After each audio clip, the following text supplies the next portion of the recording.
우리 상욱 쌤도 법의학에 관심이 좀 많으실 것 같아요. 과학이 어떤 역할을 할 수 있는지를 특히 범죄 네. 수사에서 아주 관심이 많죠. 관심이 많았고 사실 뭐 잘 아시겠지만 이제 뼈가 사실 범죄 수사에 있어서 중요한 단서를 많이 주잖아요. 그래서 오늘 그 얘기를 좀 하려고. 근데 뼈를 법의학에 관련된 얘기로 이어지겠네요. 그렇죠. 보니까. 예, 법의 인류학이라고 하는데 인류학.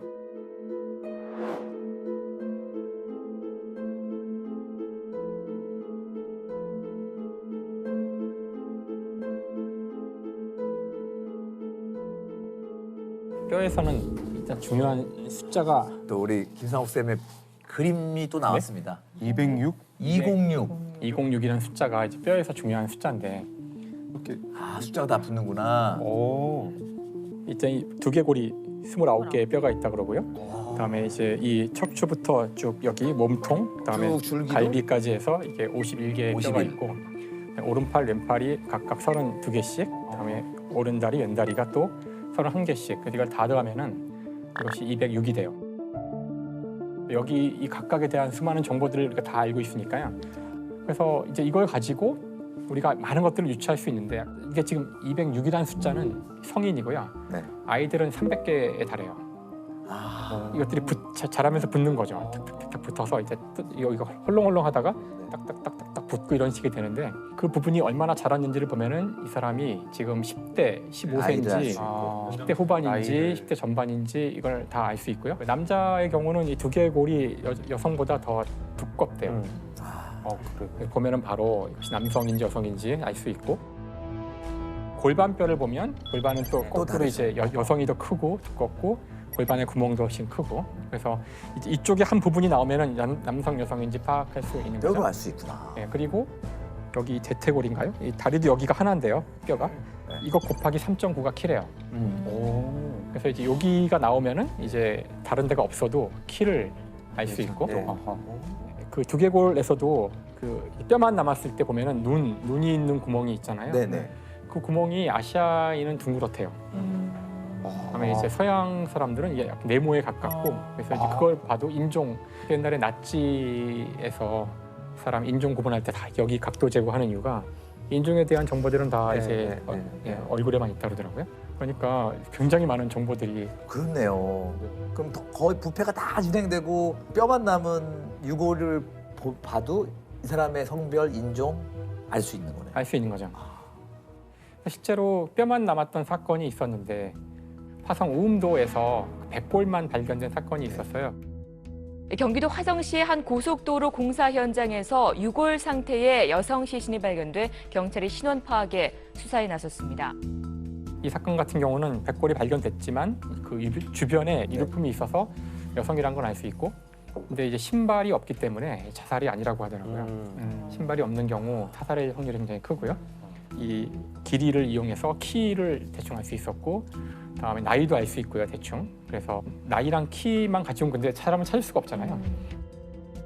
근데 결정적인 단서가 이제 얼굴 해골에서 그 앞면을 깎은 이게 흔적 같은 게 수술, 있는 성형수술. 거예요. 성형수술. 근데 그런 케이스 이런 수술을 할 수 있는 병원은 많지 않대요. 아, 거기 단서네요. 네, 그냥 단순한 성형하고는 다르기 때문에 지난 3년간 그런 수술을 할 수 있는 병원에서 수술을 받은 이 나이에 이 키 정도 되는 사람들을 쫙 추려서 확좁혀지네요. 1,700명인가 이 사람들을 다 전화 걸어서 생존된 사람과 뭐 실종된 사람 다 찾아서 한 몇 명으로 한 7명으로 확 줄이고 이제 동거남의 살인 사건으로 해서 범인을 잡은 케이스가 있더라고요. 오늘 유력한 살해 용의자가 붙잡혔는데 시신의 성형 흔적이 단서가 됐습니다.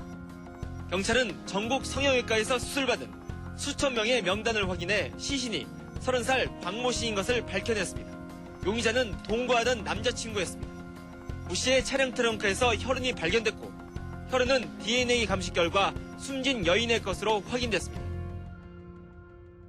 법의 인류학을 통해서 두개골을 보고 생전 얼굴 복원도 가능해요. 실제로 그 사실 수많은 데이터를 축적하고 나면은 뼈의 모양과 실제 얼굴의 모양에 대한 어떤 관계가 얻어지잖아요. 네. 추정하는데 충분히 정확하게 못할 수는 있겠지만 어느 정도는 예측할 수 있는 것 같아요. 그래서 뼈를 가지고 충분히 예측을 하고 아까 제가 갔던 박물관에도 이 뼈가 있고 그 뼈로부터 추정된 이제 그 몽타주 같은 그림들이 있어서 네. 물론 알 수 없죠. 이게 진짜 모습인지 그려져 있고 그런데요. 예, 거기에 그 기반해서 이제 그림을 그리는 거죠.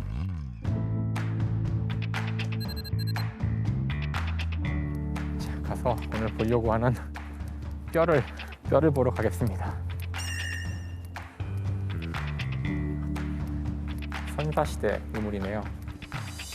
들어오자마자 딱 원하던 게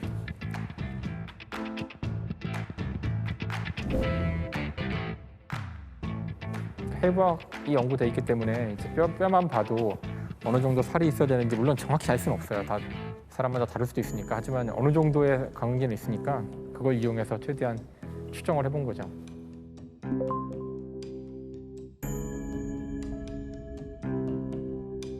하여간 이 뼈만 보고도 어마어마하게 많은 정보를 사실 우리가 아는 정보는 다 뼈에서 얻은 거니까 뼈를 가지고 그 사람이 만약에 범죄의 희생자라면은 희생자한테 일어났을 법한 일들을 추정해 볼 수 있으니까 그런 기법을 이용하면은 우리 조상들에게도 일어났었던 일이 무엇일까, 이 사람들이 왜 죽었을까 알 수 있죠. 그 수많은 선사시대에 발견된 뼈들을 보면 상당히 많은 뼈들이 그냥 자연사한 경우보다는 전쟁이나 폭력으로 이제 죽은 사람이 많다는 죽임을 추정을 당하는 그런 추정을 할 수 있게 만들어 주는데 평균을 쭉 내면은 15%에 달하는 사람들이 폭력에 의한 전쟁에 의한 사망이라고 알려진 거예요. 근데 사실 20세기에 그 아주 큰 전쟁이 많았잖아요. 1차 세계대전, 2차 세계대전. 근데 그 20세기 전체를 통틀어서 평균을 내도 1%에서 3% 사이 정도가 나와요. 오차가 있기 때문에. 그것에 비하면은 엄청나게 많은 사람들이 그 무기도 시원치 않은데 전쟁으로 죽었다는 걸 알 수 있고요. 청동기 시대만 와도 이 무기가 용도가 뭔지를 예상할 수 있어요. 이건 인간을 죽이는 거예요. 아까 저기서 본 화살촉이나 이런 것들은 동물을 잡는 거잖아요. 근데 이걸 보면 동물을 잡는 용도라기보다는 인간 용도가 훨씬 더 타당하죠. 사실 신석기 시대가 시작되고서 바로 사람들이 전쟁을 시작하거든요. 그러니까 서로 빼앗을 게 생긴 거지. 그러니까 벌써 이쯤만 돼도 이제 가장 무서운 적은 다른 인간이었던 거예요. 그 선사시대의 폭력성에 대한 예 가운데 유명한 것이 그 외치라는 외치라는 거 이름 들어보셨나요? 빙하에서 발견된 그렇죠. 예. 알프스에서 발견돼서 와, 근데 장 작가님 들어오시니까 우리 장항준 감독과 너무 많이 보강한 거 아닙니까 지금? 지적인 어휘와 이게 장항준에서 같은 장신데. 네, 설명 한번 해주세요. 외치? 그렇지. 알프스에서 시신이 발견이 된 거예요. 처음에는 이게 그 고대인인 줄도 모르고 시신이 발견이 된 미라 상태로 시신 상태가 너무 보존이 잘 돼 있었어요. 얼음 속에 갇혀 있었어서. 근데 말씀하신 대로 이제 그렇게 온전히 보존돼 있는 사체가 5,000년 전 것이 나오는 경우가 흔치 않아서 큰 그때 이슈가 됐었는데 아이스맨은 해발 3,200m의 알프스 산맥 웨츠탈 지역에서 꽁꽁 언 미라 상태로 발견됐다. 그가 발견된 지역의 이름을 따서 웨치라고 불린다. 위치가 이제 어떻게 죽었나를 보면 이제 어깨에 화살촉이 나와서 네. 살해당한 거겠죠. 그래서 몸을 이제 면밀히 분석을 해보니 몸에서 서로 다른 네 사람의 피가 검출되고 뭐 칼자국도 있고 뭐 이러니까 이제 당시에 끔찍했던 상황을 분명히 아마 이 사람은 제명에 못 살았던 것 같은데 그러니까 이런 예도 있고요. 두개골이 파열, 완전 부서지거나 이런 네. 뼈들이 아주 많이 발견이 되기 때문에 옛날에는 정말 엄청나게 많은 사람들이 폭력으로 죽은 게 아닐까. 그래서 여기서 이제 중요한 질문이 나오죠. 원래 인간은 본성이 폭력적인가? 라는 질문을 할 수가 있거든요.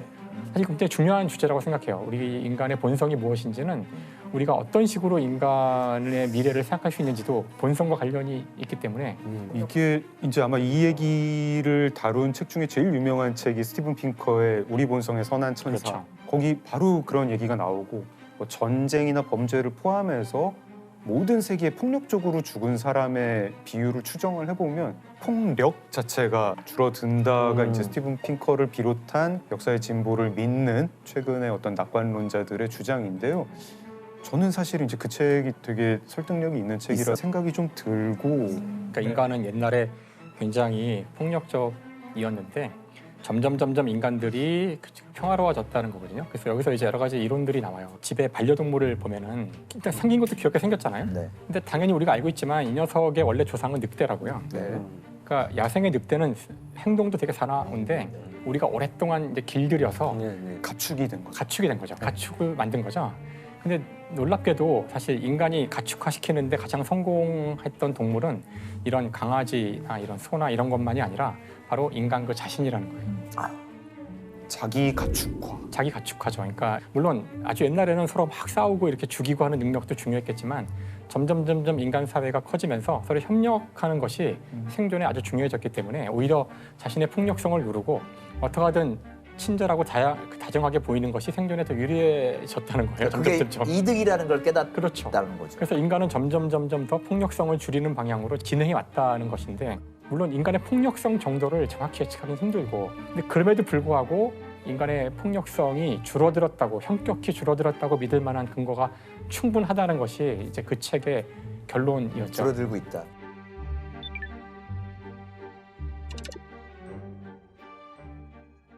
근데 이제 이 이야기의 이제 마지막 반전을 말씀드리자면 사실 그 스티븐 핑커의 책도 자세히 봐야 돼요.